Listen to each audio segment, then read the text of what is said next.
Hi everybody, Anna K. Morris here with your day 12 coaching video. And I think it's perfect that I'm doing this video outside right now because the topic at hand for today is to be unmessable with. Now, I don't know if that's a word, I've never even looked it up, but it's a word that I started hearing when I started doing a lot of work on myself, which started 15 years ago.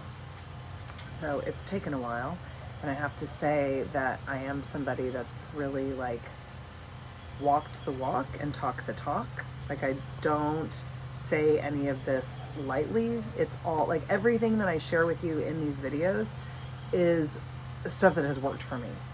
And I can look at my life and show you exactly where, right? So I'm somebody that if you tell me things, that's great, but until it's actually in my life and until I've lived it, it doesn't really land. I think that's my resistance to writing a book. It's just yes, and it's a workbook because it's through the work that you find out yourself and that you really excavate yourself. But I'm getting off topic.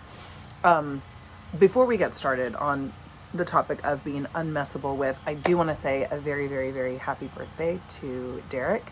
April 12th, happy birthday, my amazing husband. May this year be your favorite. Okay, so being unmessable with, like I said, it's a term that I heard when I started doing all of this work, and this is the visual that I learned that I absolutely love, and it's the thing that I think about all the time. In fact, I'm shooting this video outside right now because I have a sleeping baby in the car right over there. Where is he? Where's that car?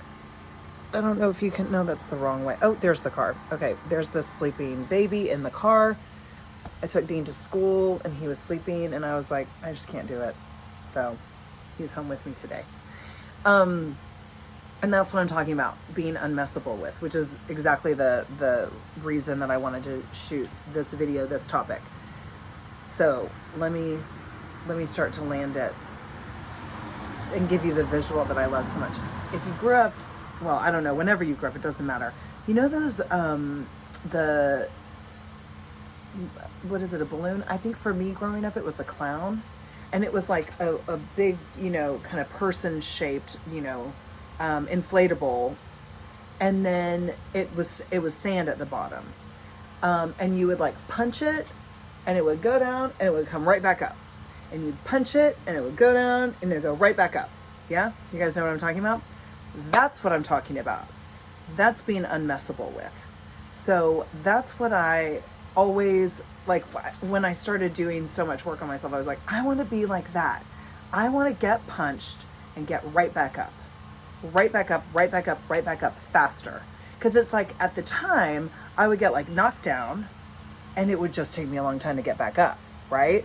That's not unmessable with. I was totally you could totally mess with me. All you'd have to say is oh, you're wearing that lipstick today, huh? And all it would take is a comment like that. And I'd be like, oh my God, my lipstick is too much. Or oh, your nails. Oh, so you haven't gotten a manicure lately. And I would be like, oh my gosh, they don't, I was so consumed with what people were thinking about me rather than being yeah, I really hate getting manicures. I think they're overpriced and a waste of my time. So I get them done once a month and then I just have chipped nails the rest of the month. And you know what I love about that? This is weird. And I don't think I even realized it until right now. I like walking around with chipped nails because it reminds me that I don't need to be fucking perfect. That it really doesn't matter if my nails look nice or not. In fact, I could take off this polish, that would make a lot of sense, except for the fact that, okay, so we have a small problem now. The FedEx delivery person decided to show up during the video of me being unmessable with, and I have this dog right here who is going to protect us, not to worry. So this is perfect, right? Hi there. Thank you. Okay, Barney, could you set it just right there is perfect? Right there is great. Thanks, guys. All right, bye. Thank you. Okay, guys, Barney, you did such a good job. She's going away. You did a great job. Good boy. Yeah, look. Barney is so proud of himself. He's wagging his tail. Duke is right here. He's so happy too. They got the mean FedEx lady away. Yay, boys. Good job. You kept us safe. Yay. Okay, that's what I'm talking about. In the past, if I were shooting a video and that happened, I would stop the video and I would go and reshoot it. And I would be annoyed because it would probably happen again, because it's the universe playing with me to be like, are you unmessable with? Can we do this? Watch. Dean will start crying in a few minutes. Like by the end of the video, Dean will be crying most likely. So it's just about like being able to not have things take you out, right? Like I watched the video that I shot yesterday and I was like, oh, or one of the days, I can't remember. And I was like, oh, I look like I have makeup on. That's so nice. Like I have, my hair done. And then I saw my chipped nails. And I was like, girl, you have got to get your nails done. Like, what is wrong with you? And then I was like, I just don't give a shit, actually. And if people care about that, wow, they're not even thinking about what I'm sharing. Like, that's not even the point. It's like, if I have makeup on, if I have my nails on, who fucking cares, right? I hope you don't, because if you did, you would have turned it off by now. So that's the good news for me. But back to the unmessable with, right? I don't think I shared in yesterday's video. I intended to, but I did not, because I got carried away on the other topic at hand of timing, that Jack willingly gave up his pacifier yesterday. Okay. And he said, like, mommy, daddy, I'm ready. Like, I don't need a pacifier anymore. I'm a big boy. And he went to school and he told everybody at school. And then he came home and had so much fun playing with his friends. And by 5:36, he was hysterical, laid out on the sofa. I spent, a couple of hours on the sofa with him, just cuddling. And he really, really, really wanted his pacifier, right?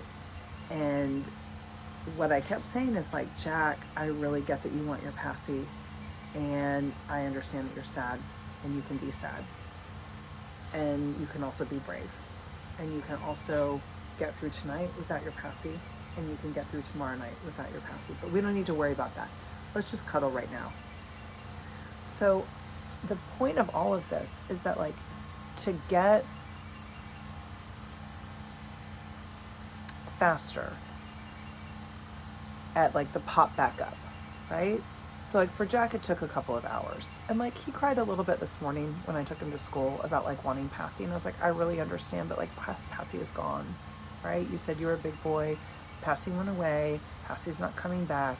I know that you're sad about it, and like you're gonna be okay. So it's what are the things that you need to have in your day to be unmessable with? Because that's the next question. It's like, okay, yeah, that sounds great, but like how? But how do you do that?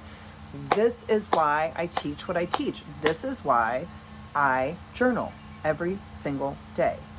It is not convenient. Do not even tell me you don't have time.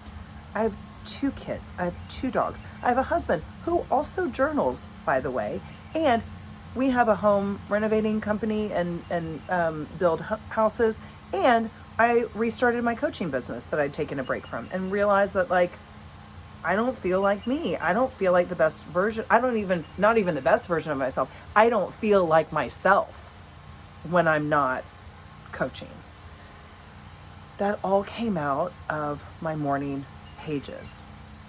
It's the same as journaling, right? It's free flow writing in a journal, in a notebook, every single day, 3 pages. For me, I write really small. The pages are like that. It's a moleskin that I use, and it takes me 45 minutes door to door. I mean, I can try to like get a few minutes here or there. For Derek, it only takes 3 minutes, but he writes bigger, and he doesn't write he's writing 3 pages, but like it's technically less.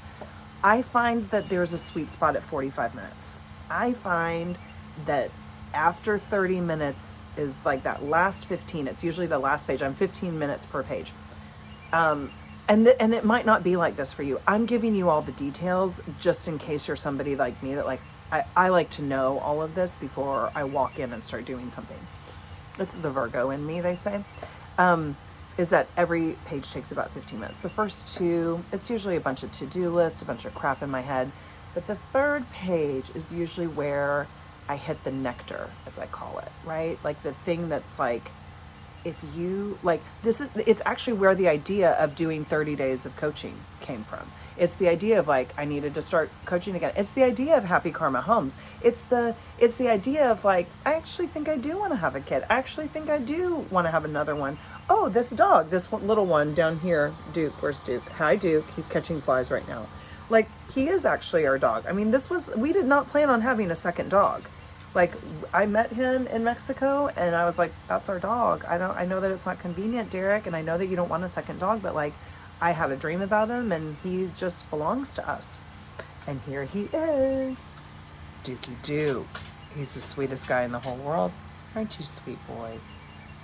So that's what I'm talking about. So the reason that I am unmessable with is because I have an anchor in my day every single day to journal.